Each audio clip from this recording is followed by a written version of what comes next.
Hello and welcome. This is the contracts class.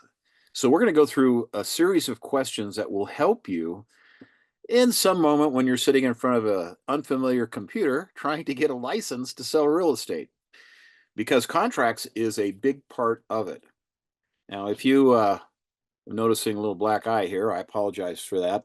I had a little argument with my driveway in a patch of ice, but everything's fine.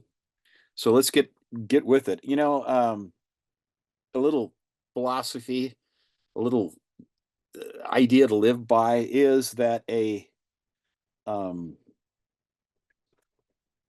from my little idea book here, is a huge goal unattained is preferable to a low goal that is obtained. And when you're setting your goals up in real estate, make them big. Make them big. More often than not, you'll probably achieve them. But even if you don't get them all, the fact that you made a bigger goal will probably get you to a higher number of transactions than if you set a lower goal. So a little thing to think about as we begin 2025 and you're setting up your annual production goals and things that you want to accomplish this year. Don't forget education. Try to take as many classes as you can as well. It'll pay off big time in the long run. But tonight we're talking about getting you through the real estate exam, and we've got some questions on a very prominent, 13 of them anyway, or 15. Are we have 13 or 15? Let's see here. 13. Let's just jump right in. With us tonight, of course, is as usual, is Mr. Dan Naylor, the proprietor of our school and doing all the technical work. Number one, which of the following is a material fact? Now, a lot of the test, like it or not, is definitional. If you don't know what a material fact is, you couldn't answer this question. But a material fact, as we look through here, let's just try to guess, okay? A seller is willing to sell for 20 grand below the listing price. Is that a material fact? No, not really. The land is rumored to be haunted. Okay. The house has an unconventional floor plan. Ooh, hang on to that one. And the seller is under financial pressure to sell quickly. Now, the house has a unconventional floor plan is a material fact. A material fact is something that will affect the value of the property, but it has to primarily come from the property itself. D, the seller's under financial pressure to sell quickly isn't necessarily material. That's an individual situation that the seller's going through. The land's rumored to be haunted. Well, that would be a stigmatizing type thing. And, most jurisdictions have laws or rules that say that, it really doesn't affect the value. The seller's willing to sell for 20 grand below the listed price. Well, some sellers will take a lower deal. Some sellers want a higher deal. I mean, that's not a material fact either. Material means it has something to do with the property itself. So an unconventional floor plan, that's the warm and fuzzy one. Go with that when you see it. Welcome, we're so glad to see you. We want to help as many people as possible to get started in their real estate career. If you like what you see in these videos, be sure to show our instructors that you appreciate them by giving them a like. And if you want to make sure that you don't miss a single one of our topics, be sure to subscribe to the channel. Guess what? We have helped more students successfully start their real estate career than any other school that we have stats for. If you want to get in on that action, go to the description, click on the Prep My Exam link. We have audio reviews, we have thousands of practice questions, we've got an exam simulator, and we've got a little secret surprise that might be your golden ticket to starting your real estate career right. So go ahead and click the link, and we'll see you there. Number two.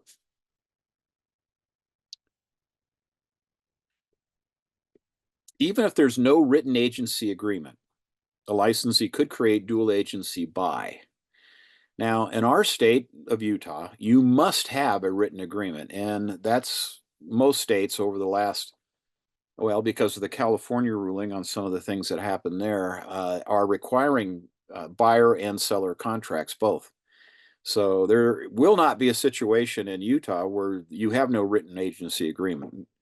I don't know. It might happen. Your brother-in-law comes to you and says, I want to buy a rental. If you ever run across a good one, let me know, and so you actually go out and find one, call your brother-in-law, take him over there. He likes it. He buys it.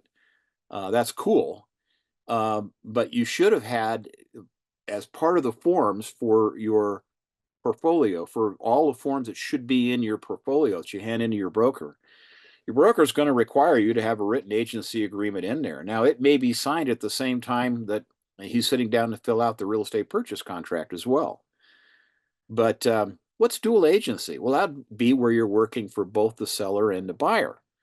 So let's look at these. A hearing with the commission. No, that's what might happen later if it's discovered that you were doing things with no written agreements.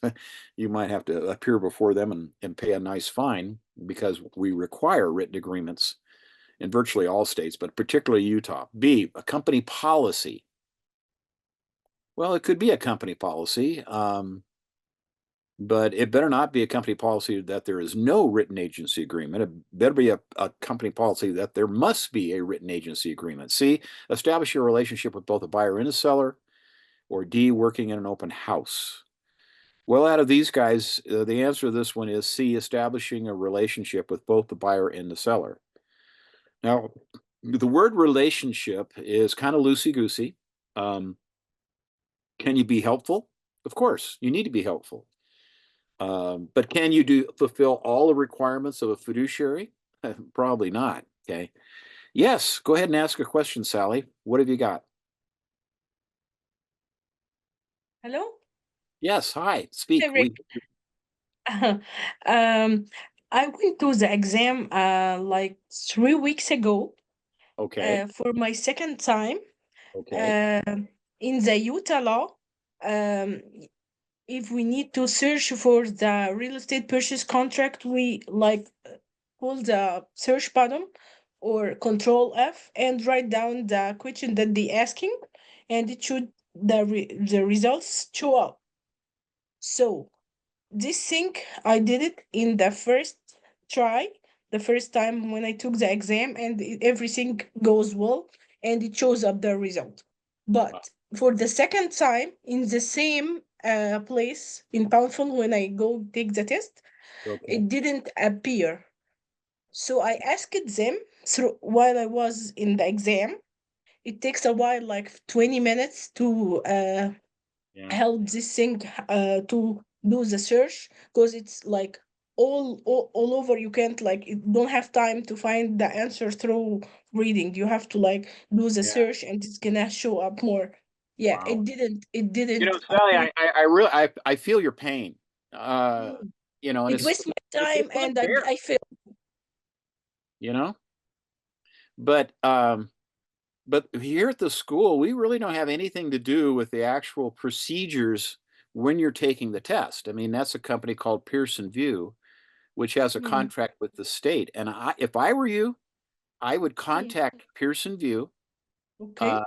You should have their information on some of the information they gave you when you took the exam. And I'd call Mm. them up and say, if it's true, and if it sounds like English may not be your primary language, is that true? Yeah, it's my second language. Yeah, it's your second language. So I would call Mm. them up and say, look, I can pass this test. I know this material, but English is my second language, and see if they can work out some sort of accommodation for you. I know they do that from time to time. Dan, do you have any insights that might help Sally here? No, this is not exactly what I mean. I just mean that first time when I took it, the search button appear, and it helps me to Yeah. find the answer. But the Well, second but time see, it didn't. that's a software issue with the exam itself. Okay. So Yeah, you yeah. need to, if that is occurring again when you go back another time, I you afraid immediately to get up and go talk to the proctors in the front and say, look, this software, either I'm not understanding it or it's not functioning correctly. No, Can it's you not help? functioning correctly, and I asked them to help me, and they couldn't. That's why I'm asking if there is something to do. Like, that's why. Well, And we can give some feedback to the Division of Real Estate, and they'll talk to Pearson View about it. So we'll see if they can help with that. But that's a process. I'm not sure it'll work specifically on your next exam, but we'll see if we can look into that and if they can make that better. Sally, Thank you follow so up with much. Dan at the school and give him the rest this week for Pearson View to get back to him. But follow up with them, okay, and Okay, see okay. what their attitude is. Okay. And I Thank you. appreciate, we're on your side, Sally. Yes, I We'll know move that. heaven and earth to get you through this, okay? Thank you. You're very, very welcome, and Sorry I for interrupting. Mhm.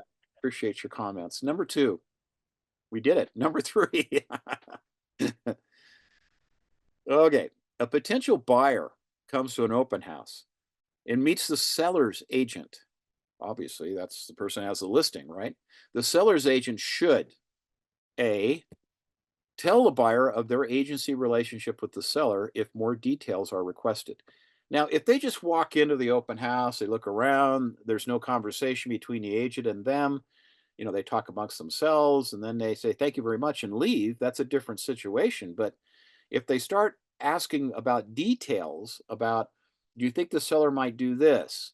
How long would it take for the seller to get out? I mean, what type of closing uh, cost would they be willing to pay? All these types of things that might come up. Um, then you've got to understand that the gentleman or the lady that's holding the open house there has a fiduciary relationship with the seller. Now, it could be a situation where they could represent both of you, but most agents are trying to avoid that like the plague because it can lead to other problems if you don't do it exactly right. Okay. But the answer to this one, what should the seller's agent do? The correct answer is A, tell a buyer of their agency relationship with the seller if they start getting into more and more details. Okay. Because whatever that buyer tells this agent, if they say, well, I might be willing to do this, or I really like that, but do you think they would do this and that kind of thing? Um, they have a responsibility to go back and tell the seller exactly what you said, because they have a fiduciary with the seller. They don't represent you, they represent the seller. That's why if you're a buyer wandering around on your own, maybe just going to open houses and whatnot, buyers really ought to have an agent in their back pocket that they are going to use. And maybe they ought to take that agent with them when they're actually going out and looking at open houses. Maybe not, but they really ought to have some cards from that agent and say, this is the agent we're using. And he couldn't be with us here today, but we're just came to the open house.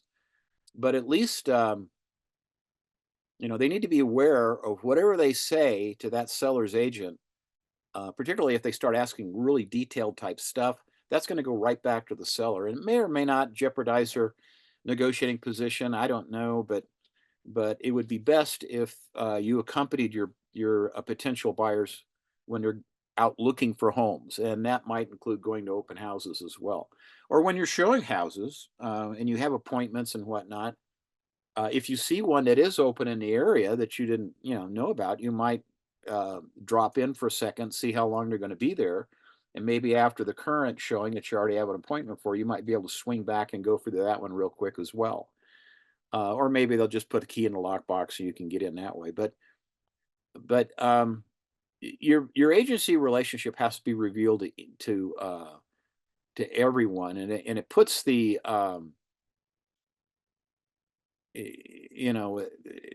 agency relationship with the seller, whatever that buyer says to that agent, it's going to go straight back to the seller. So just school your buyers on not telling all their secrets.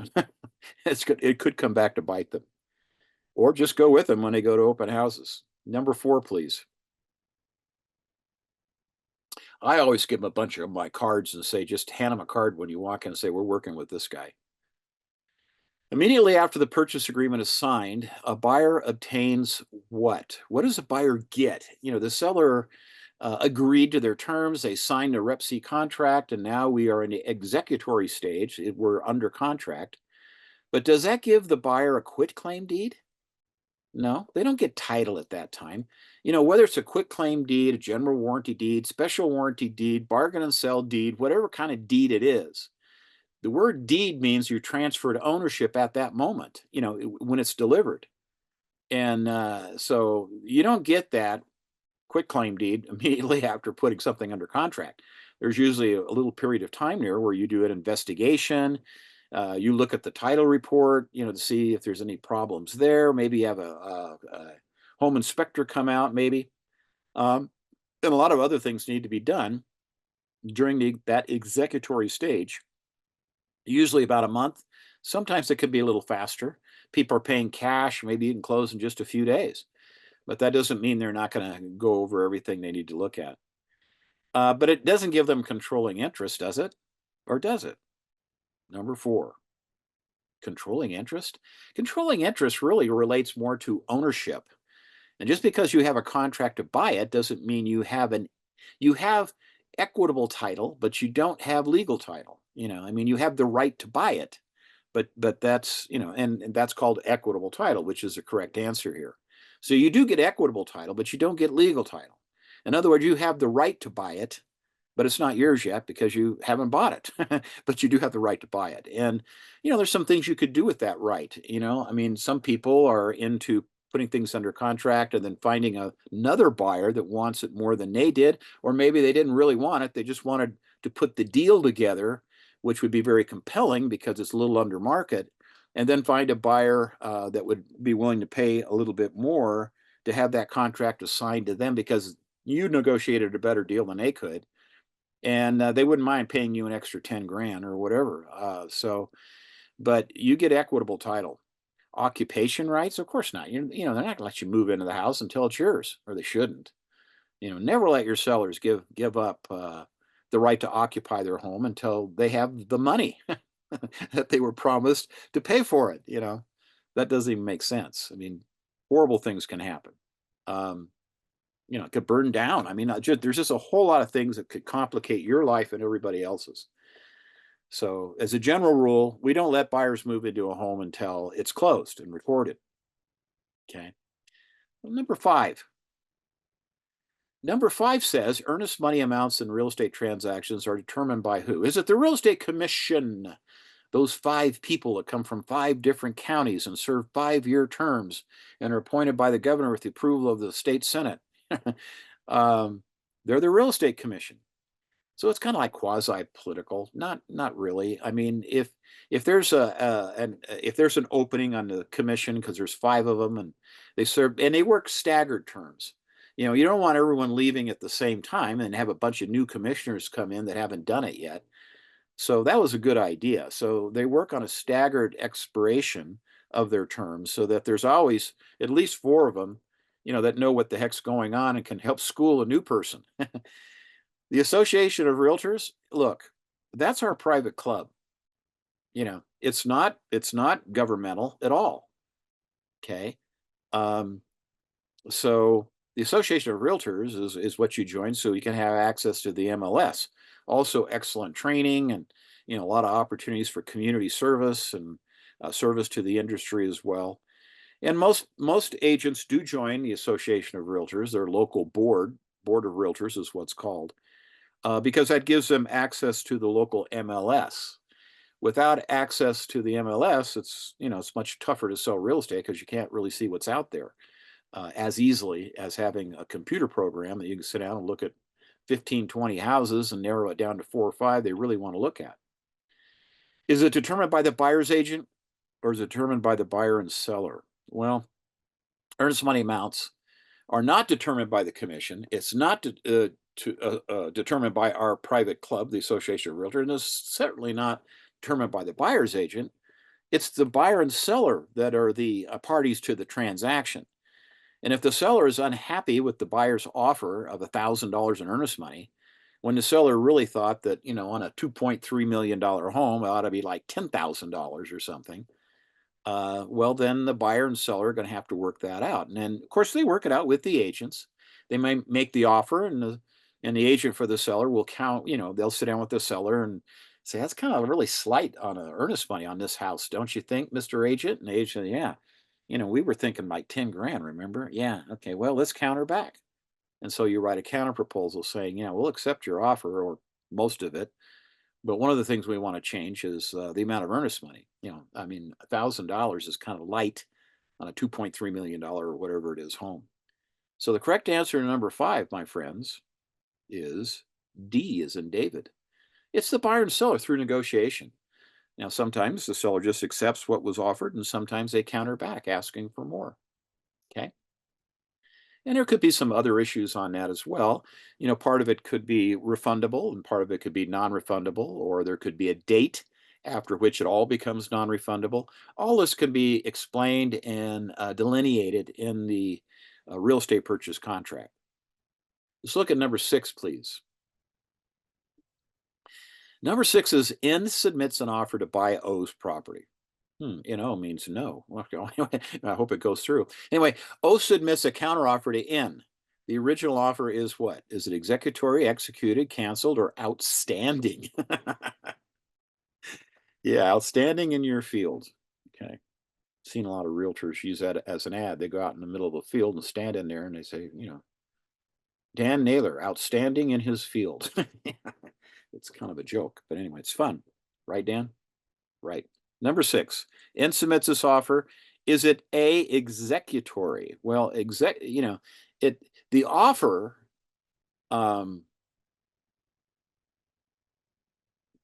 was killed when O, the seller, countered it.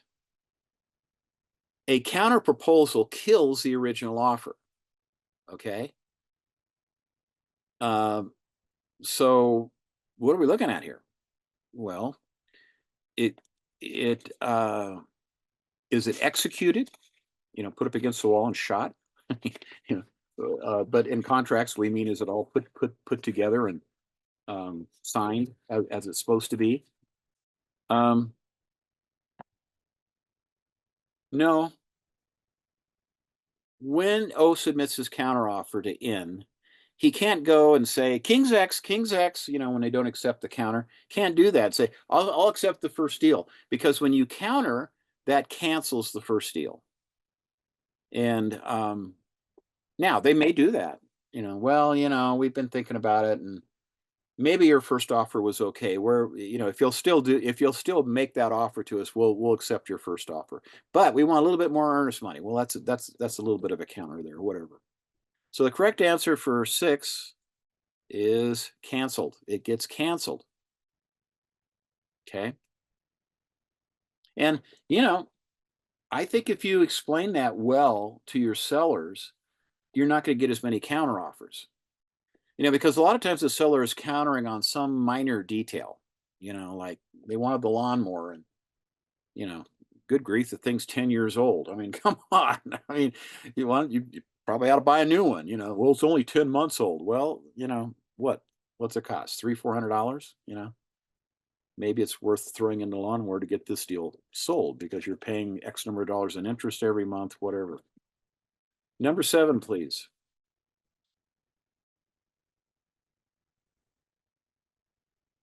O receives an offer from N for the purchase of property. O gives a counter to the agent who delivers it to N's agent. Okay, so who gave the counter offer, guys? O received an offer from N for the purchase of their property. O is the seller, and he gives a counter offer to his agent, who then delivers it to N's agent. N's the buyer, and who then gives it to N. So he gives it to the buyer. When is the counter offer officially delivered? Well, because of the fact that you have fiduciary relationship to the buyer or the seller, or in some cases both, but most cases you're one or the other. Because of that, when that contract is delivered to the agent, even though the party to the transaction hasn't seen it, that's when it becomes officially delivered. So there's usually not a lot of delay when you are working on a counter, or an acceptance was made, or was whatever it is. You need to get a hold of your buyers as quickly as possible and let them know. And I don't know about you, but sometimes people get cold feet. So I ring. They pick up the phone. Hello. As soon as I hear their voice, I say, hey, congratulations, you bought the house. Because even though they gave it to me, yeah, that's officially delivered. But buyers don't understand that in particular. Oh, now we got to thinking about it, and we want them to throw the lawnmower in. Well, it's too late because they already accepted it. Technically, when it went back to the agent, then that's when it's officially delivered. But I always get right to it. When O's agent delivers it to N's agent, that's the same as if they delivered it to the potential buyer. Okay. And the seller, works both ways. But Yeah, it's so much fun when your offers get accepted. Now, you know, pretty soon you're going to make a check, which is really cool. Number 8, if a buyer cannot obtain financing for a property they've signed a purchase contract for, then it can cancel a contract if there is a or an due diligence, financing, agency agreement, or a deadline. Well, they're all going to have some kind of deadline. Um, but a deadline, you know, if you pass that, that's not going to give you the right to get out of anything. That's just that means you defaulted or you've already closed on it. So the correct answer number 8, guys, it's not an agency agreement, is it? What do you think? Agency agreement is like when you're working for a buyer or a seller. That's not warm and fuzzy here. It's a financing contingency. If a buyer cannot obtain financing, God, it's right there in the first line of the question, and they've signed a purchase contract for, then they can cancel a contract if there is a what? Financing contingency. And all our standard forms pretty much have it in there. I can't think of one that doesn't unless you're, trying to make just a cash offer and you have the money and there is no contingency just because you want to make a stronger offer. But it's not due diligence. Due diligence refers to the fact that the buyer needs to do some homework on this property. Is it really a half an acre? Is it, can he live with the CCNRs? I mean, is there a homeowners association and has he looked at the previous minutes for the last few months so he has a feel for what the current issues are that they're going through and how they're trying to settle them? It's a sad state of affairs, but many homeowners associations have been mismanaged and they find themselves in a situation where they should have been making timely repairs over a period of time, but they haven't. And so now, there was one here in our community in downtown Salt Lake City where a condo had to completely revamp their parking garage. And it was like $65,000, in order to do all that work. Well, had they been maintaining it the way they should have been maintaining it, but they were short on dough. I mean, people complain about buying a condo or a townhouse, and then they have all these homeowner association fees. But serving on those homeowner association boards, is usually some of the owners that are living there, and in most all cases, and it's just, there could be maybe one lawyer that sits there. I don't know, but it's it's tough. To go back to all the owners and say, well, we had some unexpected repairs, and everyone needs to ante up $5,000 or $20,000. So it's a tough thing to be a part of. But what we're really talking about here on number 8, guys, is the financing contingency. Here's a buyer that's trying to buy a property. And the lender comes back and says, it was really tight. I thought we could make it work. I ran it by 2 different underwriters and they all said no. So we can't get you the loan. So if you can't get the loan, well, you can get out of the deal. If there is a what? Financing contingency. And most all our standard agreements have it. Most sellers are used to seeing that. If it's a multiple offer situation, you want to make your offer stronger, and your buyer's already been into the lender, they have a good relationship with the lender, they even have a pre-approval with the lender. Maybe you don't, include a financing contingency because it's kind of a done deal. Got to do it on a case-by-case basis, but financing contingencies are there to protect the buyer from losing their earnest money if they can't get the loan by a certain time. Okay. Stuff happens. Our economy is, I don't know, it can do weird things, and some, everything looked great, everything's great. Underwriter says great, everyone's saying great. And then we have some sort of national crisis or something, and all the lenders get skittish and say, we're not doing any loans for a while until we realize until we can figure out what's going on. I mean, until the money's actually wired in the contracts, to buy for the loan documents are all signed and everything, it's not a done deal. And then that deed needs to be recorded too, so that it's really the buyer's property. And of course, the deed will be recorded first, and then all the loans from the buyer will be recorded after that, because first record is first and right. Can't borrow money against a property you don't own. You don't own it until it's been deeded to you. Number 9. R submits an offer to purchase E's house. Okay, cool. Later, R decides they don't want to buy the house, for the offered amount. I don't know, I've been thinking about it. It needs so much work. And I talked to some of my contractor friends, and, they think I'm overpaying. So I want to drop my offer by 20 grand. They must communicate withdrawal of the offer before what? The agents discuss the offer. E tells the agent that they want to accept the offer. Okay. E's agent tells R's agent that the offer is accepted. Now, there's a difference between, well, I I think I'll take that deal. But did they sign it? No. Well, he wanted to accept the offer, but it's not done until it's all signed, put together. So E's agent tells R's agent that the offer is accepted. Okay. Accepted means it's all signed where it should be, money's been collected, and all that has happened. Okay. So then you can enforce the term of the existing agreement because there is an existing agreement. Okay. Which is really the next question. But anyway, the E's agent tells that the offer is accepted. Okay. Number 10.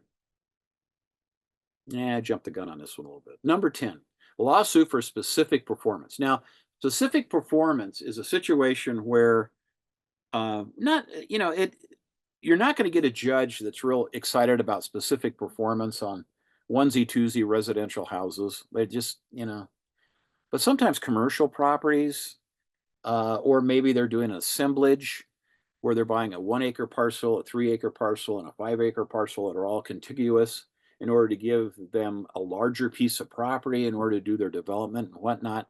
Well, the guy in the middle, he bought the two ends, but the guy in the middle, you had an agreement with him to go ahead and sell it, but then he changed his mind, or he figured out that you were buying the other two on the other side of him, and then he figured, well, they got to have mine, so I should have asked for more money. I want an extra 5 grand. Well, okay.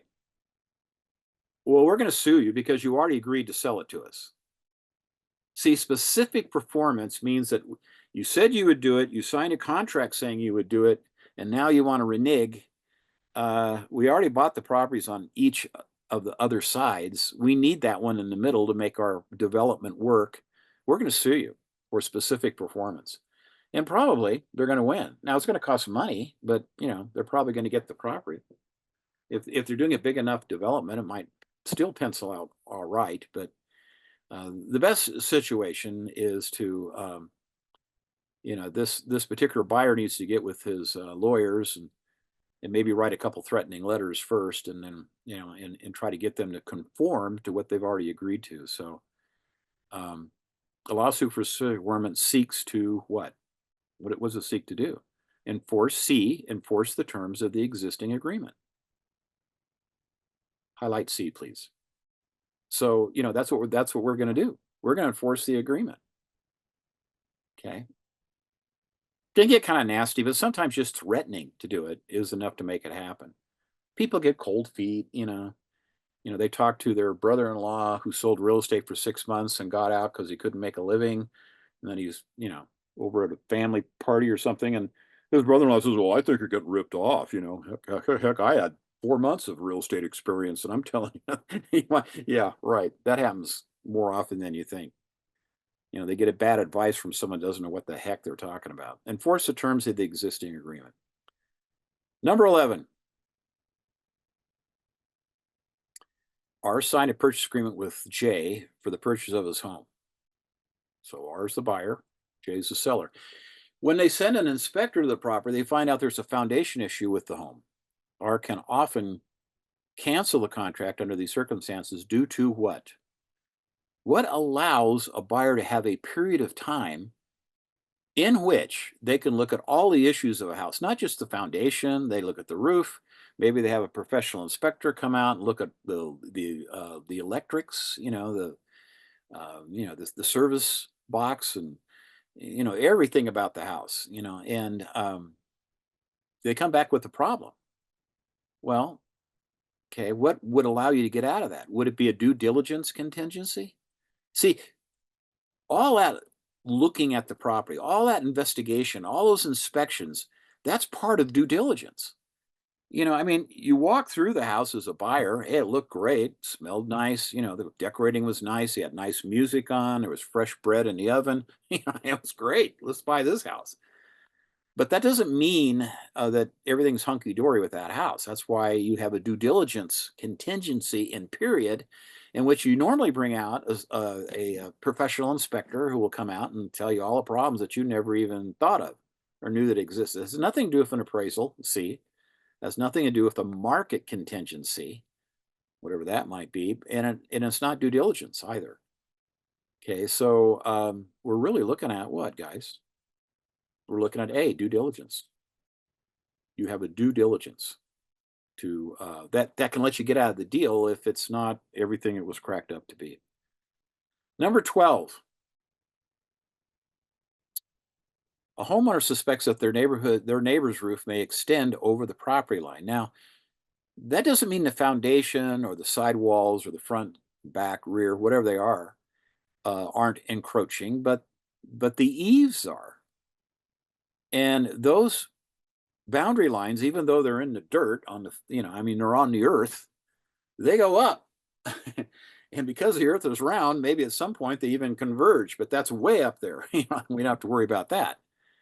But what's the best method to discover if there is an encroachment? Would it be meets and bounds? Meets and bounds is a type of property description, okay? But the meets and bounds description, I mean, sometimes they rattle on for 2 pages or 2 huge paragraphs, because it'll tell you, go here, go here, go here, go here, go here, and that is your point of beginning. And then from there, you go here, here, here, here, back to the point of beginning, and that's your lot, what's inside that. So it's not lot and block, it's not meets and bounds, and it's not a broker opinion. The only way you could tell if there really is an encroachment is to get a survey. And I know that in our state, the surveys aren't used as much as they probably ought to be. If there's a situation where it's a vacant lot, I would insist on a survey maybe, just because you don't really know. I mean, you can reasonably suspect that a house who obtained a building permit from a city or a county, that they observe the setback lines and whatnot, because they have property inspectors that come out and check before the foundations are poured, or maybe right after, and they measure, to make sure that it's within the lot with the proper setbacks and everything else. At least the contractor does, and sometimes the inspectors do as well. But the answer to this one, guys, is a survey. Okay, C.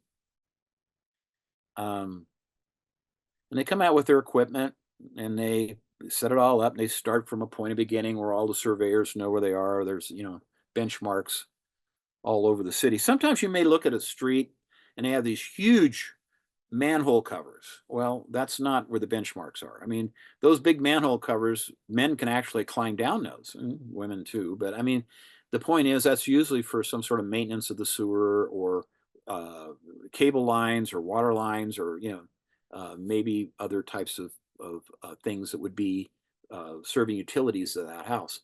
But a survey actually looks at the boundary lines, and you can tell from the survey, most of them, if the existing house is there, they draw in the house where it meets from the actual, they have a plot plan, so you can kind of tell, where things are. And it's a great thing to have. And if any of you take a listing, make sure you ask, have you ever had a survey done? I think we did, honey, when we bought this about 8 years ago. They dig back through the records and they find that survey. Well, things on a survey haven't changed. That's the document they really ought to pass on to the new buyers. And a broker opinion, I don't know. Broker can have an opinion, but they're not an engineer and they're not a surveyor. Number 13, please. After a buyer signed a purchase contract with no restrictions, they can transfer their interest in the property by what? Assignment, escrow, an agency agreement, exercising the financing contingency. Now we're talking about transferring their interest in the property. We're not talking about anything about a loan. So you can eliminate D, exercising the financing contingency. We're not talking about a loan. We're talking about, ownership, interest. Well, C, an agency agreement. Mm, are we talking about, are you representing the buyer or the seller here? The buyer signed a purchase contract with no restrictions. They can transfer the interest in the property by. In other words, they're not going to close. They're going to give their right to buy it, their equitable title that they have, obtained just because they have a contract to buy it. It's not legal title, but they have the right to buy it, and they can transfer their agreement to someone else. Some people do this for a living. They go out and they're great negotiators, and they find people that would be willing to sell their house a little bit below market. Maybe they don't know they're selling it below market, or maybe they do, but they're willing for a quick deal or a sure deal. And then they put it under contract, and then they go to their investment clubs, and they go to other people they're working with, and they give them 10,000 or 20 grand, and then they transfer the right to buy to that other person. The other person closes. Okay. And that would be done by an assignment. It's not done by escrow. It's not done by an agency agreement. Agency agreements are you representing the buyer or seller as an agent? No, it's not that. It's not an escrow agreement. Escrow instructions and escrow agreements are part of the settlement process, but we're not even there yet. We got it under contract, and it might close in a month or so. That's what we agreed to, but now we found someone else that wants it more than us. And that can happen. It can happen even if you're not looking for it. I mean, someone wants to buy that house. I had a situation, oh gosh, it's been a number of years ago, but the people dilly-dallied around. They did not make an offer on the house. They did not get it under contract. Somebody else came in, slipped in, got it under contract, and they got really ticked off because that house had sentimental value to them. It was their grandmother's home or their mother's home. I can't remember which. But they wanted to buy that house. They're going to use it as a rental, but they wanted to keep it in the family. I don't know. A lot of good times were there. But they ended up trying to, the person had it under contract, wanted it, but not that bad. I mean, so they offered them substantial amount of money to assign their contract. And when you put something under contract, unless there is a prohibition against assignment, you can assign that contract.